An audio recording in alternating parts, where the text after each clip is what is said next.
like I said, there were always two separate things at hand, whether a 17-year-old should have been allowed by adults to accept any kind of media targeting when you're not old enough to serve in the country or sign a legally binding contract. I have major reservations about you going out, protecting a new building, knowing what the media has done to kids before with the Covington kids and everything else.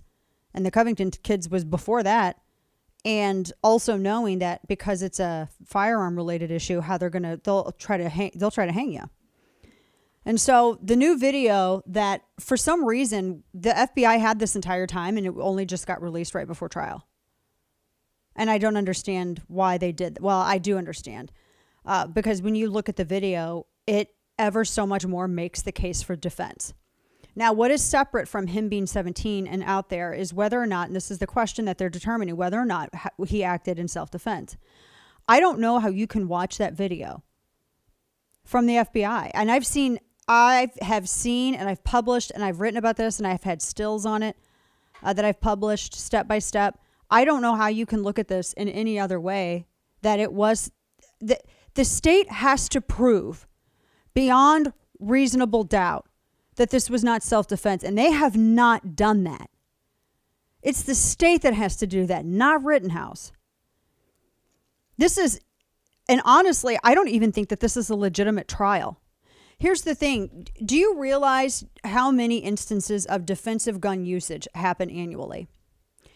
Now, do you notice why in all of these cases, and one of the reasons why there is such a discrepancy between numbers that some criminologists give and some statisticians of law enforcement numbers give is because areas will report and collect those and define those differently. In some areas, it's only a DGU if the trigger is squeezed. In others, if a firearm is presented, that constitutes DGU. So that's why there's this huge discrepancy. But by and large, one of the things that everyone has agreed on, and I'm not talking about just conservative criminologists. I'm talking about people like Gary Kleck and others who are Democrats, like lifelong Democrats who do not agree with me on a number of issues. But they're like, look, they follow the number. They actually follow the science. They're like, look, it's inarguable. Defensive gun usage outnumbers criminal usage. That's just the way it is. And so think about this. All of those cases, because it's anywhere from 500,000 to 3 million annually. All of those cases, you don't see a number of trials for all those cases, do you? And there's a reason why. You have to meet a certain legal litmus. If someone has, if there's like this probable cause stage, and Andrew Branca's talked about this, has written a good deal about it, and he's got some pieces up at Law of Self-Defense. This case, I'm not quite sure why it was even allowed to proceed to trial. And I have never been more certain of that, especially after I watched this video. Because and there were two videos, and I want to make very clear, you need to find not just the FBI video. The FBI video has all these other, they include other things too. There were two videos that were released. The raw footage, which is just the aerial shot, and you can see everything. You see Rittenhouse approaching the car saying, friendly, friendly. He was there to put out a fire that somebody said. He had a fire extinguisher. He said, anybody need medical?